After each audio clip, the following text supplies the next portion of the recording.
Hi guys, welcome back to Abigail's Bookshelf. I'm Abigail, and today we're going to talk about the books that I read in August. To be honest, August was kind of like a mid to disappointing reading month for me. I only read 5 books. One of them was not bad. The rest were just kind of like and I read one great one. So that's kind of the odds we're working with. And so let's get into it. Let's talk about why. Now I have to think of an intro. Hi guys, welcome to my channel. This is Abigail's Bookshelf, where I will just do book reviews, and it won't be anything more complicated than that. The first book that I finished this month was Bury Our Bones in the Midnight Soil by V.E. Schwab. And I know what you're thinking, Abigail, what the hell? That book came out in June. Why did it take you so long to finish? Why did you wait so long to read it? Didn't you have it pre-ordered for months, and didn't you go see VE in person, and haven't you been waiting for this book for 5 years? And to that I say, correct. I started this book the day I got it, which was, I think it was like June 21st or something. It was like kind of towards the end of June this book came out. Went to the VE Schwab event. Love her. She's amazing. She's beautiful. She's perfect. VE, my DMs are open. I'm just kidding. That's per social. Unless hey, get in my DMs now before I tell you what I thought about this book.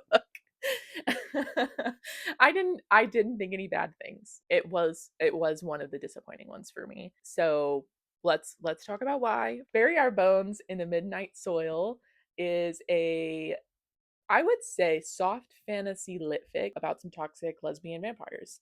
And that sold me immediately, of course. I'm seated for that. I've been seated ever since she like vaguely mentioned it on the internet one time. That's my brand. That's actually my brand, is toxic lesbian vampires. It's about 3 women whose lives are kind of entwined via vampirism, and it kind of follows the oldest vampire, Maria, who I think was like 1530s or something in Spain, all the way up to the present day with Alice, and then Charlotte's in the middle, kind of like, I think she's kind of like Regency, like it was giving Bridgerton. So this book felt very similar to Addie LaRue, which is another book by V.E. Schwab. That's kind of the one that like catapulted her into literary stardom. Clearly, she had been writing books well before then and had some success, obviously, in writing books. But like Addie LaRue was like on TV, on every book club, can't buy it in the store, kind of like the kind of overnight success that people dream of having. She had that on like her like, I think she's written like 20 books to this point. So it was like book 19 was the one that did that for her. She had been writing before then. I've been reading her well before then. She came onto my radar in probably 2015, I think. I went to a book festival where she was speaking on a panel. I bought Vicious, and I've loved Vicious. Vicious is one of my favorite books of all time. And B. Schwab is like one of my favorite authors. I consider her a mentor for my writing. I love her podcast and like how she thinks about craft, and how she talks about the craft of writing, how she talks about and thinks about the industry and writing careers in general. Everything about being an author is like what I aspire to be. B. Schwab is like that image that for me. However, B. Schwab, one of my favorite authors, has not really written very many of my favorite books. I've enjoyed everything that I've read by her, and Bury Our Bones was no exception to that. It didn't go far enough for me. And I let me give part of this blame for how I felt about this book to myself, because I have been looking forward to this book for a really long time. I have like very high expectations for what I wanted this book to be. Speaking as a toxic lesbian vampire myself, there were like I just wanted it to go really far into everything, and it didn't go far enough for me, which is something that I it's a complaint I've had about various other V.E. Schwab works. I feel like she just kind of like she like puts her foot on the threshold, and I'm like, go in there, and she doesn't ever like quite go all the way there, which is fine. She like her books, if I if there is a vampire lesbian book I need to read, I need to write it. Anyway, so it didn't go far enough for me. My favorite romances in media are like Louis and Lestat and Gideon and Harrow. So maybe like let's I'm into toxic, and this just it didn't quite go far enough into it for me. There was some toxic behavior. There were lesbians and there were vampires. But it was nothing particularly original, nothing that really like spoke to me on a deeper level. Not a book I'm putting into the foundation of myself, but it was very disappointing because I was really, really looking forward to it for a really long time. And it wasn't what I wanted it to be. And again, that's not fair to V.E. Schwab. Girl, my DMs are still open. Yeah, it wasn't enough for me. I wanted it to be bloodier. I wanted it to be gorier. I wanted it to be more messed up. There was definitely bad behavior, but not Louis and Lestat bad. I want to see something really messed up and I go, that was so messed up. And also, like that's what I want out of a good toxic love story. And I think that this book was probably more concerned with immortality and grief and consent than it was with like the relationships between these people. And that's a complaint I have a kind of across B.E. Schwab book. She's very good at plot, she's very good at themes, she's very good at big ideas, but I often struggle with feeling like the relationships of the characters are there enough. And I think that's why I like Vicious so much, is because like that relationship is there. I want to understand why these people care about each other, why they hate each other, what's going on between them. So I think I gave it like a 4 star. It gets 1 star because it's VE. And then it was just kind of like a 3 for me. Yeah, and listen, nobody is more upset about this news than me. If you want a tearful apology video, I will give you a tearful apology video. I will also give you a video where I talk about why I love VE Schwab as a writer so much, if that's something you're interested in. So let me know in the comments. Second book I read was Affinity by Sarah Waters. If you're reading lesbian books, you need to read Sarah Waters. I think Fingersmith is like her most famous like lesbian gothic mystery historical fiction book, but Affinity I've heard of before, and I found it on a giveaway shelf, and so I was like, I'm taking that. Sarah Waters is a British gothic mystery writer, historical gothic mysteries, usually with a lesbian character, because I believe Sarah Waters is a lesbian. Fingersmith is, and let me tell you, it just exactly hit everything everything I had believed about Sarah Waters was present in this book. It was such a ride. She's so good at atmosphere and vibes and like moodiness. Like she really gets that sort of like gothic atmosphere that it's first of all it's very hard to do well. Like going back to the gothic tradition, I studied the gothic in undergrad. That was like my niche interest. I'm a gothic girl. I have Mary Shelley's signature tattooed on my arm. I have hundreds of copies of Frankenstein. I'm usually very suspicious when somebody's like, oh, it's a gothic, because I'm like, you don't know what that word means. And very few people can do it well. But let me tell you what, Sarah Waters knows what that word means and she does it very well. So Affinity is about this young woman named Margaret who comes from the upper class of Victorian London society. She's been recovering from an attempt that she made on her own life. And part of her rehab is to go to the women's prison and like talk to the inmates. I'm not a Christian, I'm not a Victorian, and I'm not British, so I'm not really clear on if there's some sort of precedent for what this is. It was not hugely explained. It seemed like Margaret's mother had a friend that worked at the jail and was like, hey, it might be good for her to come look at women who are worse off than her and to like realize how good she has it. And then she'll also be helping these poor idiot women, criminals who just need a real lady to look up to and just show them they have value. And so she goes, and that's essentially kind of what happens, except for women like using her as an example because they're like, what the hell are you doing here? So Margaret goes to the jail and she meets with all these women whose crimes are essentially just like being poor. There was one woman who was assaulted by, she was a maid and she was assaulted by one of the men in the house, and she ended up having a baby and like had to, I can't remember if she left it exposed or if she smothered it. I think it was like intentionally kind of vague about what she had done with it. She, of course, was like, I didn't kill that baby, which, hey, I'm believing her, but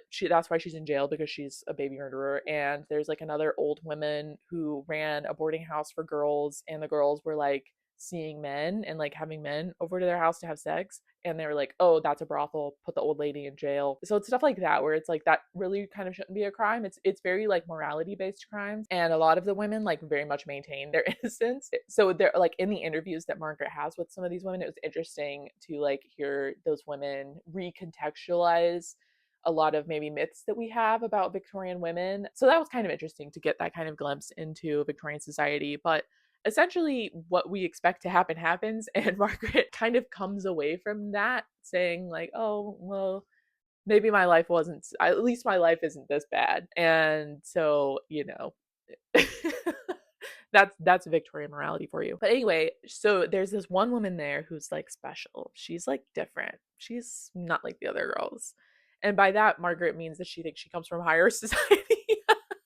And so this woman is very strange, and she is like kind of an outcast among the lady wards and the other prisoners. Her name is Selena, and she's so mysterious and beautiful and quiet and just taking her fate so innocently and so graciously and elegantly. And she's in jail because Selena was a medium, and she was taken in by this high society woman whose daughter had passed away, and Selena channels spirits, and this woman ends up hosting kind of like a spirit club, like very like late Victorian craze of like doing mediums and all of this seances and talking to ghosts and the whole thing. So Selena is in jail because they were having a seance one night, and the old woman dies, and it seems like she kind of just like has a heart attack and dies, and somehow they put that on Selena, and they don't necessarily call her a murderer, but it is very insinuated that they think she murdered people, or she murdered this woman, and so that's why she's in jail. And so Margaret and Selena like start up this friendship that could be more. And I was like so seated the whole time. But when I finished this book, hey girl, what the hell was that? Hey girl, what are we doing? Hey girl. I felt so blindsided. And the thing is, like the gag is, I thought I was like, oh, I've got this figured out. I know exactly what the hell is going on. And I didn't. I figured out the backstory. I'd not figured out where the hell it was going. So it was such a wild ride. It was so gothic. It was very beautiful. It was very creepy and like very spooky, and I loved it. I highly recommend. A great spooky weird book. However, maybe just guard your heart. That's what I'll say. I'll say guard your heart because the ending is insane. Third book I read was Hot Girls with Balls by Benedict Nguyen. Listen, I'm not too proud to say it. I picked up this book because of the title. That's a crazy title. I read a lot of reading challenges, and one of the prompts was a sports book, and I was like, I don't give a shit about sports. I don't want to read a sports book. And then this book fell across my timeline. I don't even know how to begin talking about it because my feelings are like so complicated about it. I want to preface this by saying again, I do not read lit fic. I don't like contemporary market fiction. I don't like the kind of stuff that wins Booker prizes. Like that's not the book I'm reading. I almost exclusively read fantasy and sci-fi. That's my jam. That's what I enjoy. So this, again, not normally a book I would pick up, so take my review with a grain of salt. So this book follows two trans women athletes who are playing men's volleyball. Again, I am not well versed in sports. I don't know anything really about volleyball, but I feel like in this world, volleyball was kind of like the NBA, like it had that level of prestige. I don't know, again, if she is writing this about real, like based it all in reality. I mean, I'm sure there is competitive pro volleyball, but this like felt very like if volleyball was as famous as basketball or football. And like it's like kind of like an alternate world. So again, I don't know if the reason I say all of that is because that obviously changes what the two main characters are going through because they are now on a much bigger stage than if it was just sort of like a niche sport that you can't even watch on TV. Like this is a national pastime. This would be like if there were trans women playing in the NBA, not the women's league, like the NBA, the with playing with men. And so like that context is very necessary for understanding like the rest of the story. So it follows two trans women. Their names are Six and Green. Six is called Six because she's like 6'6". Unsure why Green is called Green. She wears a lot of green, but I don't know if it's like chicken egg. I don't know which came first. Anyway, not relevant. They are dating. So that's fun. Hey, more toxic lesbians. They're not very toxic. Well, well, kind of, but it's about their relationship and it's about them competing against each other in like the big final tournament of the season. And they are both also considered aging athletes at this point. I think they're like 27, but obviously getting old for volleyball, which is a very like physically demanding sport. And so it's about them kind of grappling with the politics of like being a trans woman in a male dominated sport and like dealing with how their teammates treat them, being in a relationship with each other, and they are not on the same team, so there's like a rivalry, but also like they don't live in the same city, and so a lot of their relationship takes place over like Zoom. And she doesn't call it Zoom, again she uses weird words, but like FaceTiming and all that kind of stuff. On top of that, they are also like internet celebrities, and they're kind of like trying to become influencers. Well, they kind of already are influencers, but they're like very focused on growing their online audience as a way to kind of like supplement their retirement, because they don't expect to play volleyball forever. And so they need like a backup plan. And the backup plan is like being online. And so all of that is kind of like and this was a short book. This was not a long book. That's kind of everything that this book was dealing with. My review is this book made me want to scream a lot. It was very, again, very litficky in the writing style, which I don't normally like or enjoy. There was like a lot of sequences of telling instead of showing. There was a lot of kind of like snarky asides, and sometimes I was unsure if I was supposed to like believe what I was like. It was hard to tell how sarcastic it was being, and I think again that's just kind of like part of litfic. That's kind of like what the thing is right now. And so I often struggle with like how serious I'm supposed to take this. Like I don't know if I'm supposed to like lock in, or if like the author is like kind of laughing at me for taking it seriously. So I don't love those aspects. That's kind of why I avoid litfic. And this book was really heavy on that. I think the relationship between Six and Green was not hugely fleshed out. I didn't really understand. And maybe, and I think that's also kind of like part of the commentary the author was making, was like how much of a relationship these two people have if they weren't both these very niche things, which is like being a trans woman in a male sport. Like if they didn't have that in common, would they be in a relationship at all? Like I don't know. And I think that like I struggled to invest in their relationship because I didn't really know how they felt about each other, because so much of the book was focused on like the experience of being trans in the public eye. Hugely important. And I'm let me preface this right now. Let me get ahead of this train. I understand how fucking stupid it sounds for me as a cis woman to be like, first of all, commenting on like the trans experience, but also like saying that I didn't like this book because it was like, not that it focused too much on it, but I feel like the way it was dealt with was very heavy handed. And I get the irony behind that. Me as a non online, non influencer white cis woman saying, like, I felt like all of the turfy, weird fetishization, all of everything that these characters experienced online because they're trans was like a little too much. Listen, I know that sounds I know how that sounds. I know how that sounds. I know how that sounds. I'm talking about this in terms of its success as a book. I am not talking about the trans experience. If you're in trans women comments being gross, get lost, look in a mirror, literally do anything fucking else. However, as a medium for storytelling, it was a little too much. Other than just being like, this is what it's like to be a trans woman online, I didn't really think that it worked very well for the story. And in particular, I'm talking about the final game. So the final game is told through, it's basically like if you were sitting in the audience of this game, this is everything you would hear. And if like you couldn't see anything, you were just listening. And what people were saying around you and what the announcer was saying is the only way you have of knowing what's going on the court. That's how it was structured. And I think that's interesting. However, that had not been used anywhere else in the book. Like it was very close perspective, third person perspective on Six and Green. You were inside their heads the whole time. You were seeing what they were seeing. You were experiencing everything through them. and then to suddenly like be kicked out of their heads for the final game and to like only listen to like all the fucking weirdos in the audience. I didn't love it because I didn't know what was going on, and it went on for so long and it was just so distracting. And I still to this day I have no idea what happened in the game.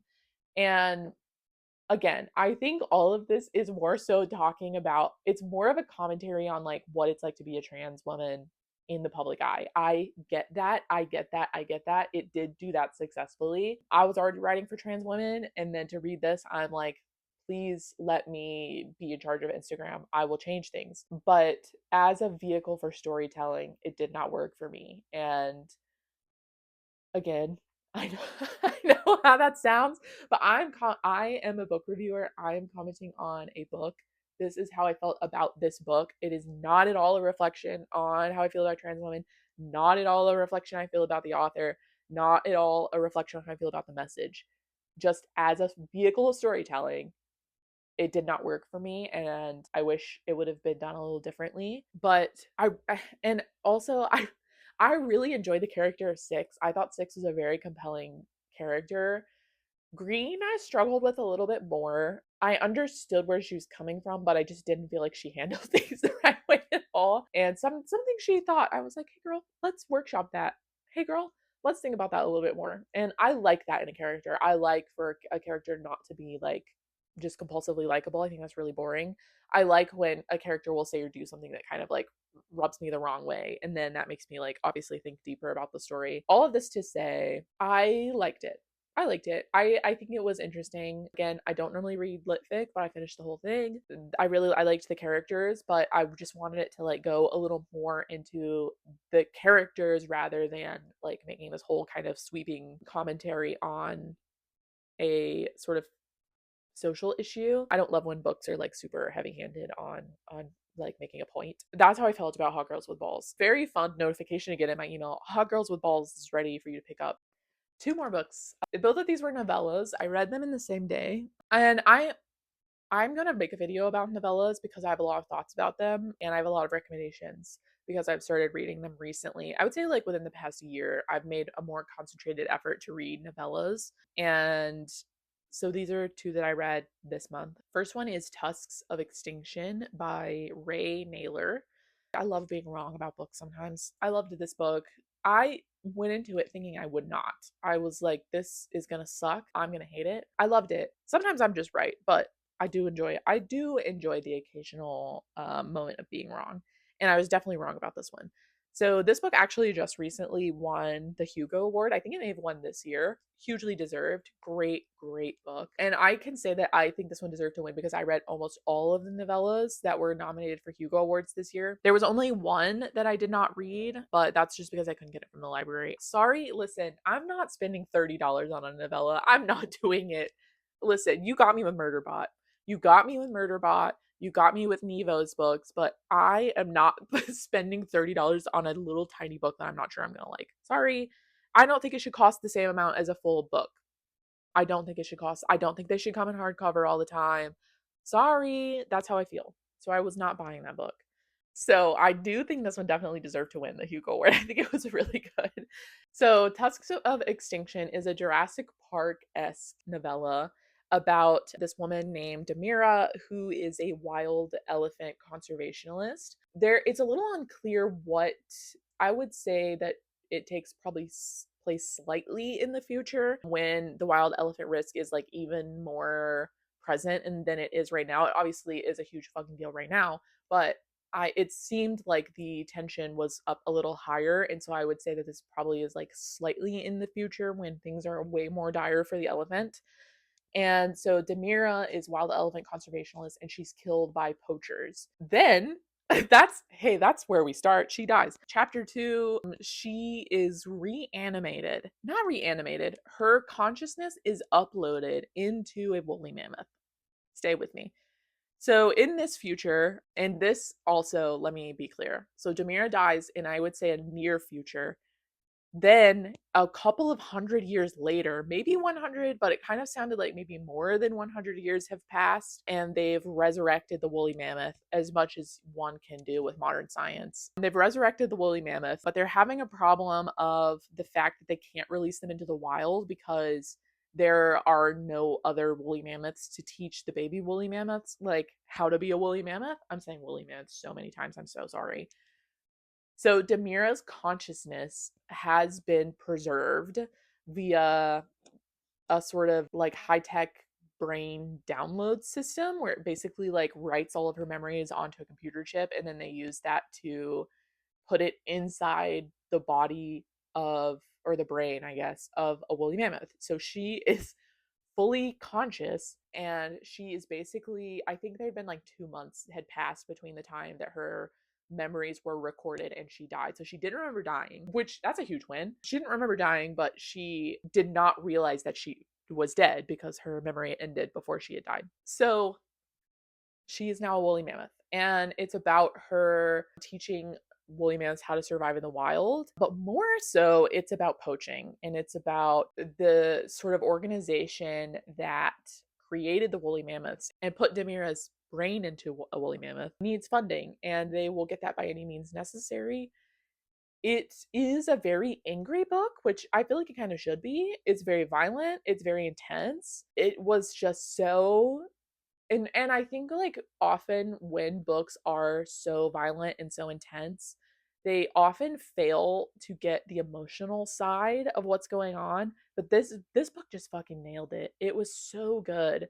The emotionality behind all of this stuff, but all of the characters, like there were three POVs. So there's Demira as Woolly Mammoth, and there was this young man whose name I'm not even going to try to pronounce it. He was a Russian, the son of a Russian poacher, had been brought with them on this mission to kill Woolly Mammoth and recover the tusks.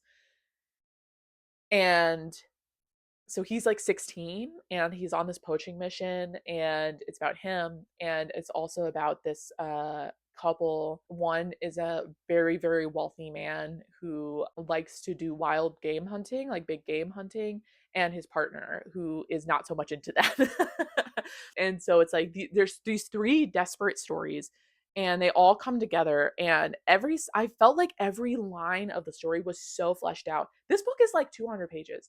So for him to like successfully tell every single person's story, and for me to feel satisfied with every single person's story, was like just such a feat. And I felt like every single one was so emotional, and there was so much tension, and it was just such a beautifully written book. It was gory, it was intense, it was kind of scary, but all of this like human aspect was there, and it was just so exquisite. Highly recommend. Even if the premise sounds batshit to you, please try to read it. It's so good. I so recommend it. Wonderful book. Highlight of the reading month, honestly. I think that book just really rocked my socks. So that one takes number one spot. If I was ranking, which I'm not ranking. We're just reviewing. I'm not ranking. But if I was, that would be number one. And then the last book I read, also a novella, and let me I, listen. I'm gonna give the caveat, like V. Schwab, of saying that I read Tusks of Extinction mere minutes before I read this book. And so that's a very hard act to follow. Maybe had some, bearing on how I felt about it. Probably not. But hey, we're open to possibilities. So the second novella that I read is called Automatic Noodle by Annalee Newitz. And let me be clear, I hated it. I hated it. I was so mad the whole time. Even bearing in mind the caveat of the fact that I just read Tusks of Extinction, which was perfect, I still don't think I would have liked this book, even if I would have read it 3 years after reading Tusks of Extinction. I just think it bombed on so many fronts, and I I don't have time to go into all of it, but I'll give you kind of the highlight reel. So this novella is about a group of robots whose names I don't care to remember. A group of robots who wake up one day after having been turned off and decide that they're going to run a noodle shop. They had previously been a ghost kitchen for like a tech conglomerate. Tech conglomerate's gone. They wake up and have some sort of autonomy, and so they decide to run a noodle shop and to make really good food. Instead of the trash they'd been making for the tech company. That's basically all you need to know about the plot because that's kind of all there is. This book I hated it. I hated it so was hate reading it probably about 10 pages in. Thank God it was short and I didn't have to waste too much of my time on it. This book had been kind of all over the internet, or at least all over my corners of the internet, hailed as kind of like a cute, cozy sci-fi about like if you liked Monk and Robot, you would like this. First of all, get Monk and Robot's name out of your fucking mouth. Don't talk about them in the same sentence of this book unless you are using the words is so unfathomably better than between those two names because it was such a fail to me. It was such a fail to me. It was to me, it was so much of like a white liberal California take on on shit that a white liberal California person should not be having takes on. And it I'm not saying anything about the author. I don't know anything about the author except the fact that I live in California.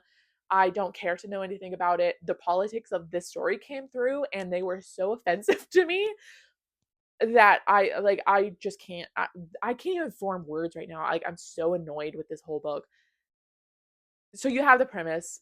This is taking place in a post Civil War California, I think San Francisco. California has seceded from the Union, from the United States, and has been the site of a really violent war. And at this point in history, there are a lot of robots of various like types and kinds. Some of them were used very heavily in the war. Some of the ones that are like the characters of the story were used very heavily in the war. They all are kind of like different and have their own quirks and like are different kinds of robots. They're not all just kind of like an iRobot or an Iron Giant kind of robot. Like they all are kind of like weird and different, which is fine and cool. First of all, you're going to set your novel in the remains of war torn California.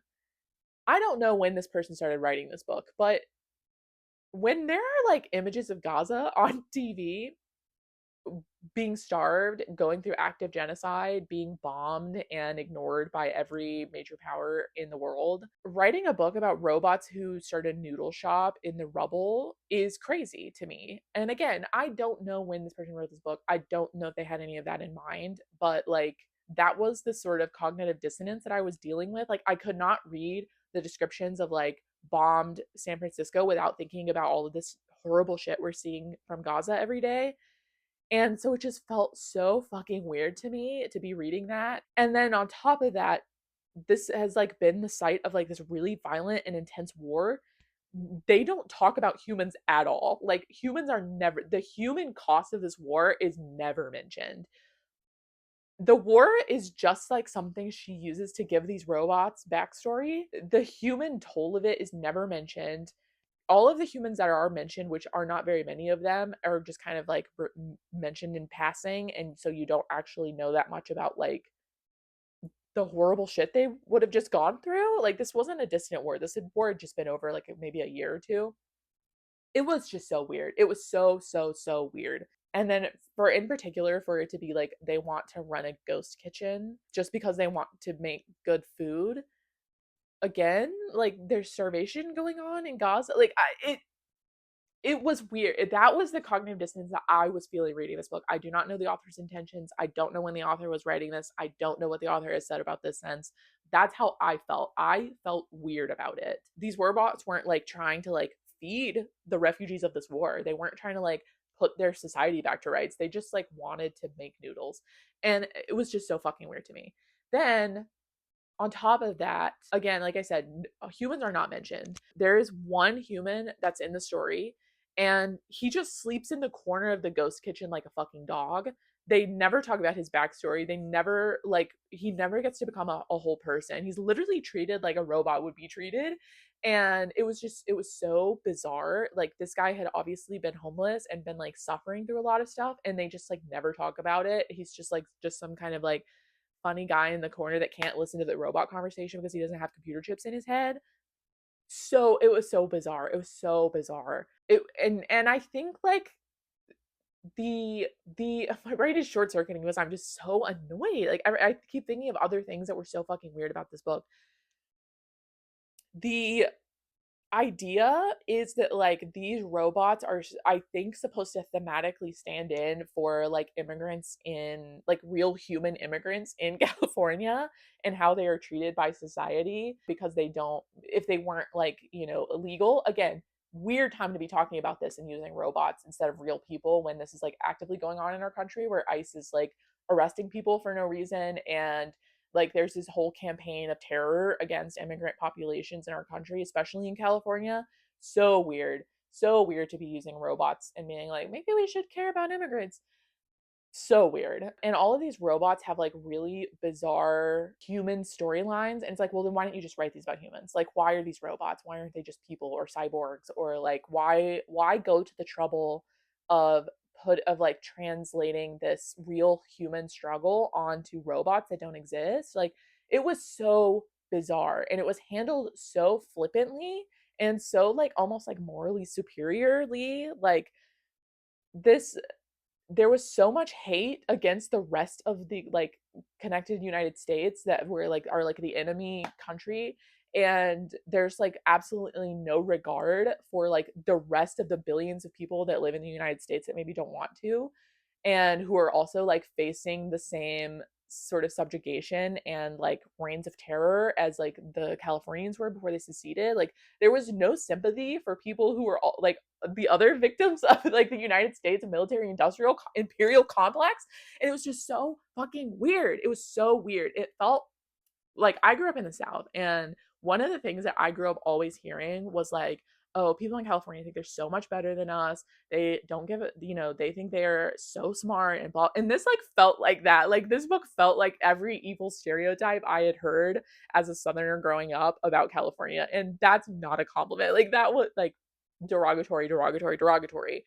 It was just so insane. And this is not me like reading into shit. Like this was all on the page. Like this was all explicitly talked about on the page. And it was just really weird. It felt very like white liberal. It felt very like Californians know best and everybody else in America is brainwashed, and that's not true.